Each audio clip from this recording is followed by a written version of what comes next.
The third, capture of the institution that directly controls the election system of our country, the Election Commission.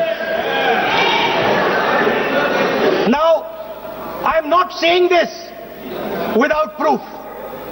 I have put forth adequate proof about how the Election Commission is colluding with those in power to shape the elections.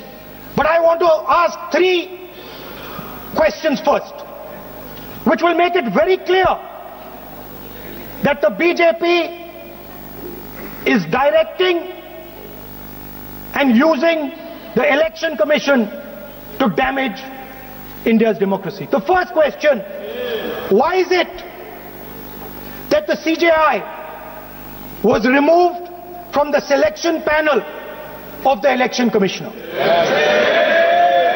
What motivation could there be to remove the CJI? Do we not believe in the CJI? Of course we believe in the CJI. Why is he not in that room? I sit in that room. It is so-called a democratic decision. On one side, Prime Minister Narendra Modi and Mr. Amit Shah. On the other side, the leader of the opposition. I have no voice in that room.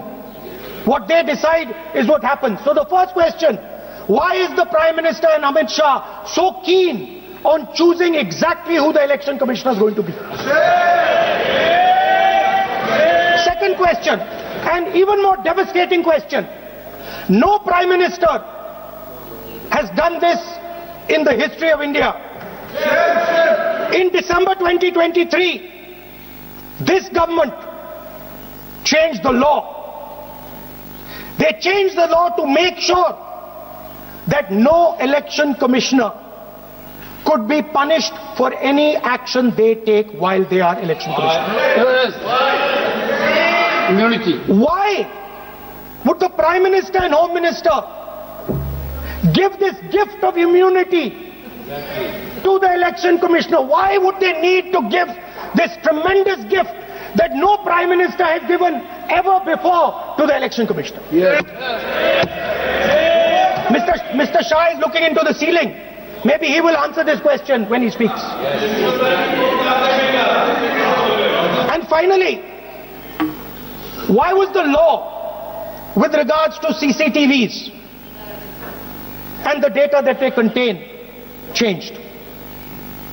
Why was a law put in place that allows the Election Commission to destroy CCTV footage 45 days after the election?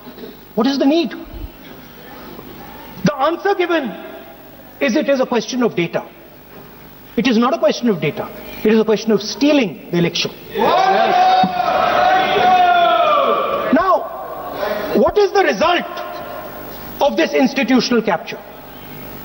What is the result of controlling the Chief Election Commissioner and the Election Commission? First of all, we have a set of election campaigns that are tailored for the Prime Minister. 3-month, 4-month, 5-month long campaigns are taking place so that the Prime Minister's schedule can be fitted in to the program. Second, we have a Brazilian woman who appears 22 times on the voter list of Haryana. Please. No. 22 times this lady appears. एक minute please एक minute. आप नेता प्रतिपक्ष है, मैं इस तरीके से सदन की कार्रवाई नहीं चलने दूंगा. ये सदन है, सदन की गरिमा को बनाए रखें. आप सदन की गरिमा से बोलेंगे तो ठीक नहीं, जैसे सदन नहीं चलेगा. नो, गलत तरीका है आपका, नहीं होगा. आप ले रहिए.